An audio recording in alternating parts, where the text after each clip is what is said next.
नमस्कार दोस्तों, मैं हूं मनीष। आपका स्वागत है हॉन्टेड वर्ल्ड चैनल में। सो आज हम बात करेंगे इंसीडियस चैप्टर 3 की, यानी इंसीडियस चैप्टर की थर्ड सीरीज आ चुकी है। सो थर्ड सीरीज में आज हम जानेंगे एक कहानी की जो कि लैम्बर्ट फैमिली के भी पीछे की है, यानी कि जब टकर और सीरीज सारे एक साथ जुड़ जाते हैं। So let's begin now.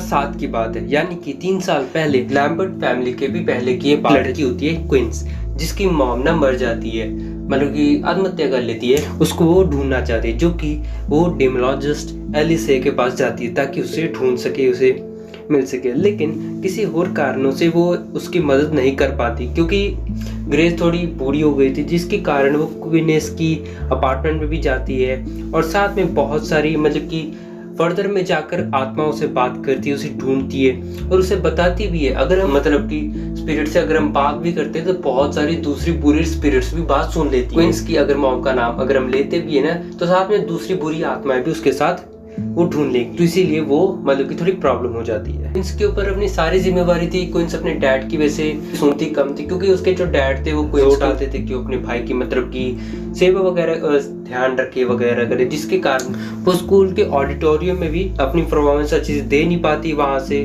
मतलब कि चक्कर में वो रिजेक्ट हो जाती है और साथ में वो ऑडिटोरियम को छोड़ के चली जाती है। साथ में उसे जाते जाते साथ में एक मिस्टीरियस फिगर देखने को मिल जाएगा, जो कि उसी के साथ स्ट्रीट में था, जिसे वो डिस्ट्रैक्ट करने के चक्कर में उसका एक छोटा सा एक्सीडेंट हो जाता है, जिसके कारण वो मतलब कि स्टक हो जाती है, घर पे हमेशा के लिए बैठ जाती है। उसके डैड सीन जो और साथ में उसके ब्रदर एलेक्स, साथ में एक पैरानॉर्मल एक्टिविटीज का मतलब कि बेगावा होने लग गया था, मतलब कि उसे भ्रम होने लगा था कि हाँ भी उसके साथ कोई आत्मा वगैरह है, लेकिन ये बाद में सच हो जाता है। उसके डैड उसके पास एक बेल्ट रख देते हैं और साथ में मतलब कि जिससे वो हेल्प कर सके। उसे एक ना मतलब कि डार्क स्पिरिट दिखती है, जो कि ना ऑक्सीजन मास्क पहने थे। उसका नाम था man who can't breathe. Queens को रियलाइज होता है जो उसने सेम फिगर देखा था, उसका तो एक्सीडेंट हो गया था।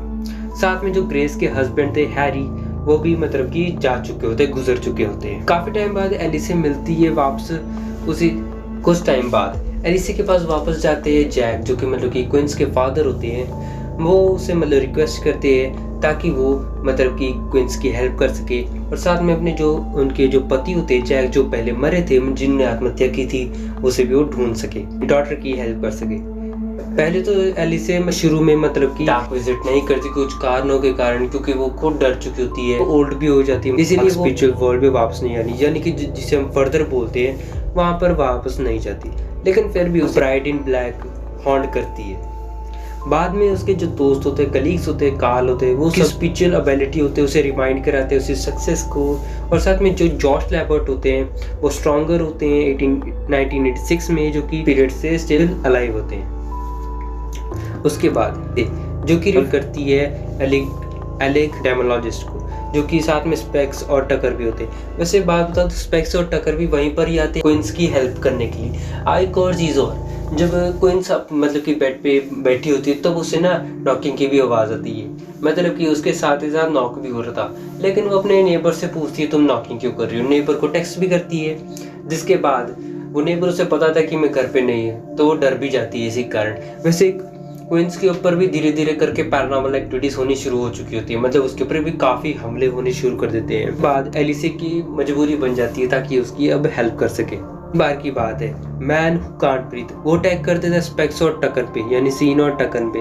वो दोनों रियलाइज करते अभी हमारे हाथ में ये नहीं है, लेकिन वो उसे गलती से फ्रॉड समझ बैठते हैं। एलिसे तभी वहीं पर ही आ जाती है और वापस डार्क वर्ल्ड में वापस जाती है। वहां पर वो ढूंढती है उस आदमी को। साथ में एलिसे डिसाइड भी करती है भी वो मतलब कि हेल्प करती है, मतलब स्पेक्स और टकर के साथ ही काम करेगी।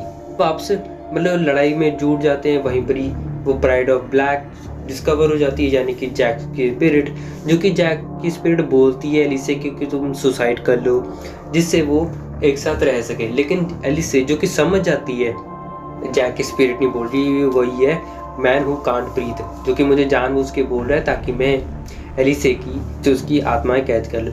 वैसे जो मैन कांट ब्रीथ है ये असल में एक ऐसा डीमन है जो कि ना आत्माओं को कैद करता है। ये थोड़ा अलग टाइप का डीमन है। और साथ में एक चीज है, इसके ऊपर 1-2 बार अटैक हो चुके हैं, क्वीन के ऊपर अटैक हो चुके हैं। मतलब कि एक बार इसे मतलब कि जमीन पे पटक दिया गया है और दूसरी बार हवा में उड़ा दिया गया है। मतलब कि इसकी गर्दन में भी मोच आ जाती है, छोटी मोटी चोटें लगती है, जिसके बाद इसे मतलब कि परमानेंट बेड पे बैठा दिया जाता है। साथ में एलिसे वहीं पर ही घूम रही होती है मैन कांट ब्रीथ को। वो बताती है कि मैन कांट ब्रीथ को मतलब कि आत्माएं चोरी करने का टाइम मिल जाता है। वो एक लड़की की आत्मा को उसने मतलब कि चोरी कर लिया था, यानी 5 साल पहले की बात है। जिसके बाद एलिसे उसे फ्री कर देती है और मैन कांट ब्रीथ आ जाता है। वो लड़ाई करते हैं और वो देखते हैं भी उसने क्वीन की आधी आत्मा को कैद करके रखा है, यानी कि जब उसे विजन आता है क्वीन को सबसे पहले कि अपनी मतलब कि शैडो वगैरह दिखती है, वो अब उसके ऊपर फेस वगैरह नहीं होता। उसके बाद ये सारी मामला हो जाता है। फिर वो बताती वापस आ जाती है अपनी रियल वर्ल्ड में एलिसे। वो बताती है बस सभी को कि ऐसी ऐसी बात है कि खुद की लड़ाई है।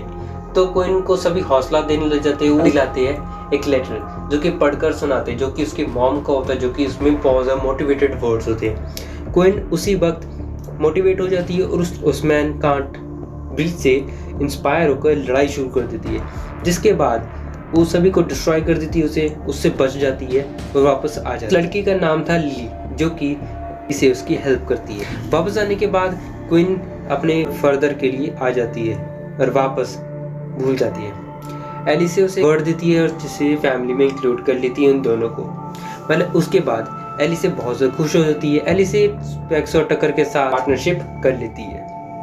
एक बार की बात है, जब वो पे आ गई थी, एलिसे का डॉग बहुत बुरी तरह भौंक रहा था अंधेरे की ओर। एलिसे के पीछे से एक फेस डीमन आ जाता है, जो कि रेड फेस का होता है, जो कि उसे देख रहा होता है। और यहीं पर मूवी खत्म हो जाती है। सो दोस्तों, ये थी कहानी लैम्बर्ट फैमिली के परिवार से भी पहले की, जो कि बात है।